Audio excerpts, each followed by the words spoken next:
নমস্কার, আমি সঞ্জয় অধিকারী বলছি। আমি একজন ফাইন্যান্সিয়াল কনসালটেন্ট এবং কোয়ালিটি চেক অডিটের উপর কাজ করি।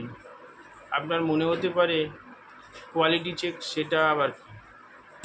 তো বলে রাখি, কোয়ালিটি চেক হচ্ছে আপনাদের যে ইন্স্যুরেন্স পলিসি, কারোর 2 বছর, কারোর 5 বছর, কারোর 10 বছর, যে পুরনো পলিসি আপনারা কোথাও না কোথাও থেকে করেছেন। হয় আপনার চেনা জানা কোনো রিলেটিভের কাছ থেকে করেছেন, না হলে আপনি হয়তো কোনো চেনা জানা বন্ধুর কাছ থেকে করেছেন, বা অনেক সময় ব্যাংকের ম্যানেজারদের কাছ থেকে করতে হয়। তো আপনি যেখান থেকেই করুন না কেন, আপনার পলিসিতে যখন ফর্ম ফিল আপ করেছিলেন সেই সময় ইন্স্যুরেন্সের আপনার যে প্রিন্সিপাল এবং আন্ডাররাইটিং গাইডলাইন্স সেইগুলো প্রপারলি মেনশান হয়েছে কিনা আপনি জানেন?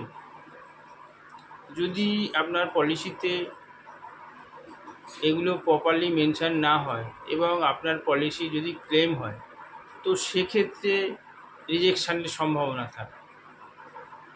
তাই আপনি যদি চান আপনার ইন্স্যুরেন্স পলিসির কোয়ালিটি চেক করতে, তো আমি আপনার ইন্স্যুরেন্স পলিসি চেক করে বলে দেব কোনো আপনার পলিসিতে ইস্যু আছে কি না।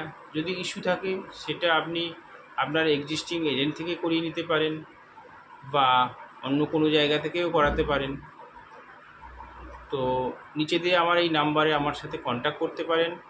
আমি আপনার ইন্স্যুরেন্সের কোয়ালিটি চেক করে দেব, এবং আপনি যদি চান আপনাকে আপনার ইন্স্যুরেন্স পলিসির পোর্টফোলিও বানিয়ে দেব।